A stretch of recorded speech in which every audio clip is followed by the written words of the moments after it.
Here is how I know that decluttering this mudroom is going to be a major headache. It's going to be a nightmare. It's because even though it's a small space, there is a lot in here. My daughter will dump her school bag here and then stuff that she takes out of it.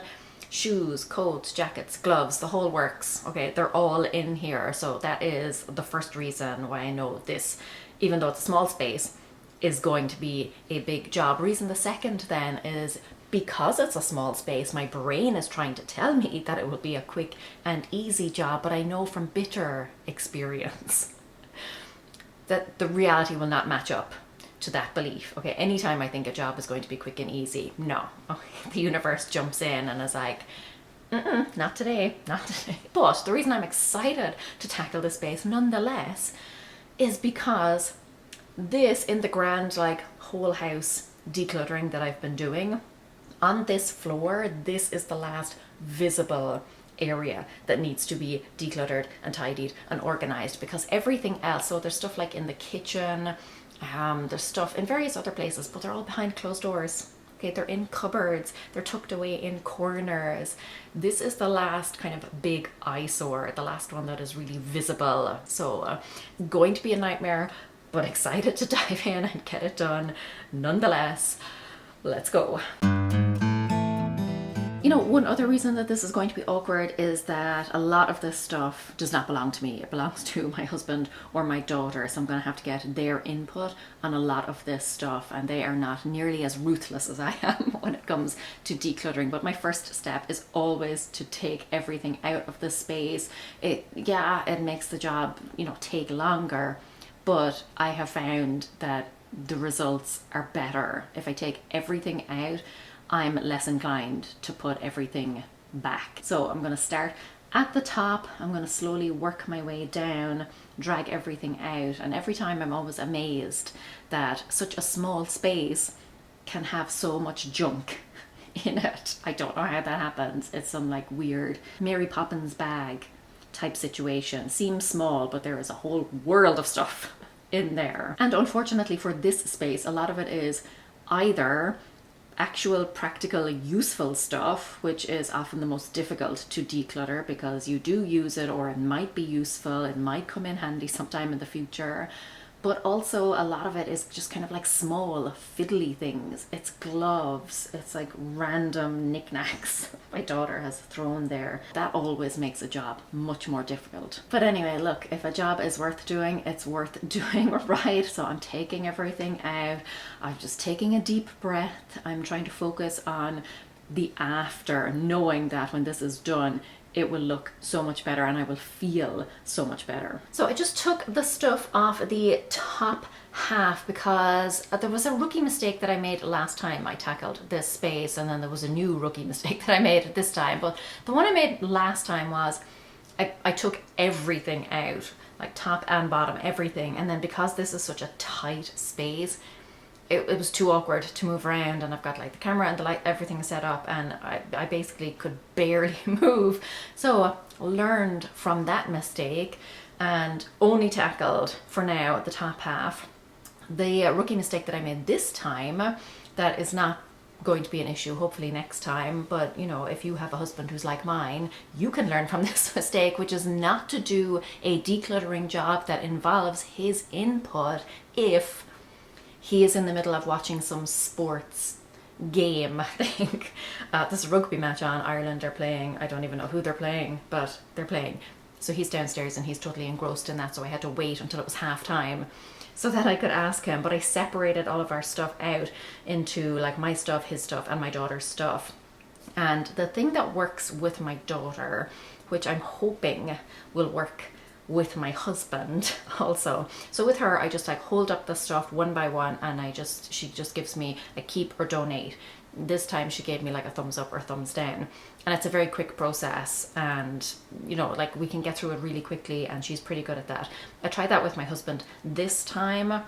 He was pretty good at it. I have to say he did get rid of some things, but the kind of additional thing that I do that is very helpful with my daughter is that I will, a few weeks later, go back over the same stuff. I'm like, oh, let's just review this really quickly.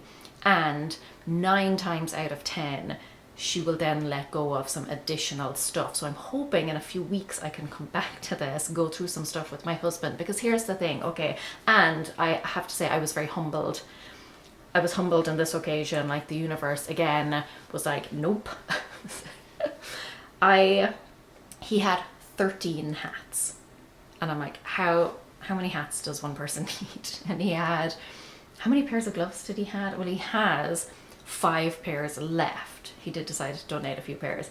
He's got 5 pairs left. I'm like, and so what I do, because I come on here and I'm like, don't judge me for how much stuff I have. And then I turn around and I'm like judging other people for how much stuff they have.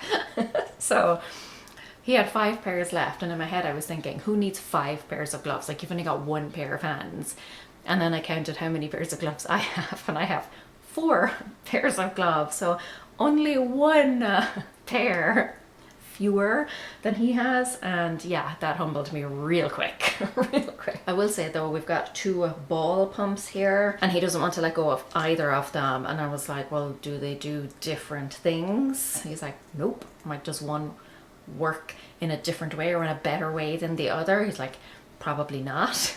I'm like, so why are we keeping 2 of them? And he said, well, in case one breaks. And I have got rid of that mentality from my mind a long time ago. I'm like, you know what? If one of these breaks, like, how many balls are we pumping up? Not many. And if one breaks, there will be a neighbor who has one, or we can easily replace a ball pump. It's not like these are rare or special or like hard to get or anything. So, but he wants to keep both of them. So I just have to suck it up. But again, maybe in a few weeks, this is probably something I will come back to. My daughter plays soccer, but like, we still only need 1 ball pump.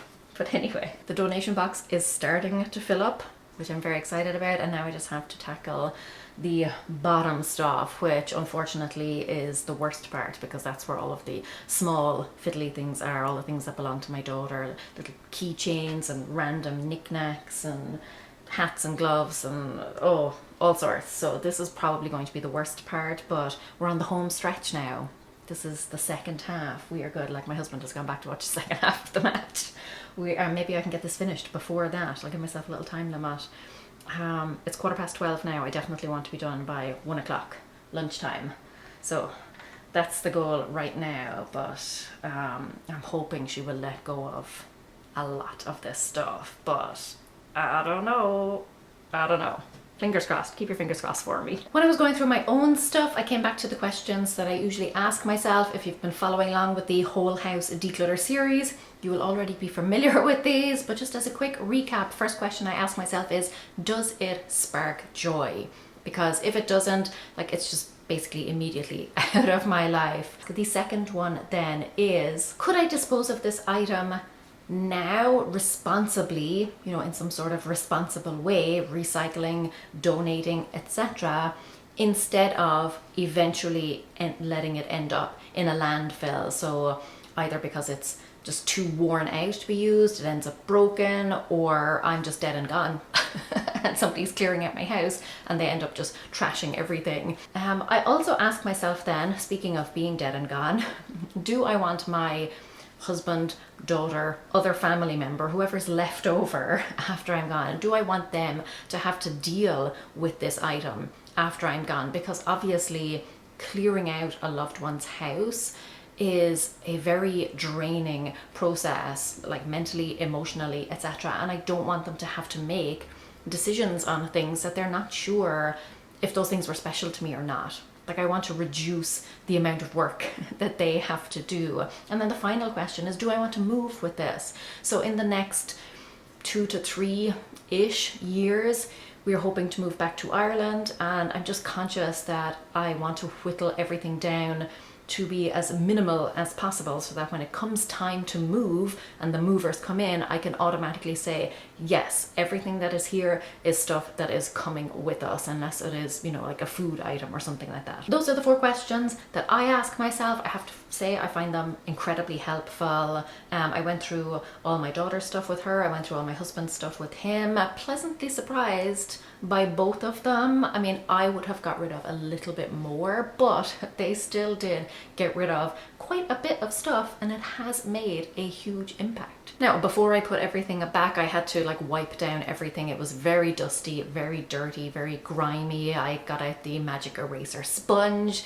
and scrubbed off the scuffs that were on the walls. Really, like a mudroom needs to be wood paneled, or it needs to be painted with like glossy paint or something. So I think in our future home, if we do have a mudroom, and I think we do, I think we will have one because they are handy, but I would definitely want it to be, you know, a little more scuff resistant. Anyway, eventually it was time to put the stuff back. I sourced some tubs that I had that I find are really great. Actually, I got them in Target's bathroom section. The two if you're looking for storage containers, apart from like the storage container section that stores have, check out the kitchen section and the bathroom section, because those are the two best places to find really good little storage container items. So I was able to put all my daughter's soccer stuff in one of them, because come soccer season, she's always saying like, where are my shin guards? Where are this, that and the other? So all the soccer stuff in that one little tub, so all contained. And then the other one, I just put in all the random keychains, sunglasses, little bags, etc. Anyway, enough with the chit chat. Let me show you how it's looking. Big improvement up here. Got rid of pretty much everything that was on the top shelf, except for my husband's summer hats. He wears those when he's outside cutting the grass, and then he still has a whole bunch of hats and gloves here. This is my stuff over here. Okay, so remember when I said that I had 4 pairs of gloves? I found a pair that belonged to my daughter that she didn't want anymore, but they're really good gloves and they do fit me. So now I also have 5 pairs of gloves. So yes, once again, the universe humbling me. Down here, huge difference. The only thing I kept out is this little rain jacket. The other coats and jackets that were here, I have put into our coat closet, which is right here. Down here then, look at that difference. Look how clean that is. And then this, so this was in this closet, but it was on a high shelf and really awkward to access. So I decided to put it here, and that is all of our summer stuff. Basically, it is sun creams, after sun, insect repellent. So I put it here for easy access. In here, I just put all of my daughter's hats. And then on this side, this little tub has her soccer stuff in it. This is the one that has like random keychains and etc, etc. And then just some little bags and this novelty Yoda hat that she has. But that is how everything is looking. Let me show you what I got rid of. So this right here is the donation pile. It is quite sizable. There's a lot of stuff there, including our robot vacuum, Rex. Love Rex, he did a great job, but the dog hates him, so we don't use it anymore. So yeah, I'm going to donate Rex and let somebody else get the use and benefit out of him. But lots of stuff being donated there, which I'm very happy about. That is a sizable pile. Over here then is a pile of stuff that we are keeping but just belongs elsewhere. This is a pile of just rubbish. This is stuff that is broken or just dirt. I finished up at 1:15, so like a little past the deadline that I had given myself, but given how this turned out, I don't care. I'm very pleased with this. It turned out much better than I anticipated. Much better. And like I said, I'm hoping that in a few weeks I might be able to whittle it down a little bit more if I go back over some things with my daughter and with my husband. And the funny thing is, so you know I said at the outset that things that I always think will be quick and easy end up taking an age. That was not the case with this one, and I think it's because I initially thought it would be quick and easy, which then led me to the belief that that would not in fact be the case. So my new belief was that it would be awkward and annoying and would take a long time, and I think then I played like the Uno reverso card on myself. And it did not take as long as I thought it would. It was not nearly as awkward or difficult or annoying or frustrating as I thought it would be. It actually turned out really well. Now comes the actual sucky job, which is getting rid of all of the stuff that I decluttered, although I don't think that's going to take too long. There's not that much out there. Throw the extra stuff into another donation box, put away a few small bits, dump the stuff, put the coats in here. I think it should be, oh no, I've jinxed myself, haven't I? No, forget I said anything. No, we'll just see how it goes, but thrilled, honestly, with how this turned out. Like I said, this is part of a whole series where I'm going through every single space in my home and decluttering absolutely everything, and I am doing it ruthlessly. There is a playlist, I'm going to link to that. I will also link to the previous decluttering session that I did on this space and the coat closet. And until next time then, go raibh míle maith agaibh, agus feicim mé sibh se glua. Slán. Oh, so in love with it.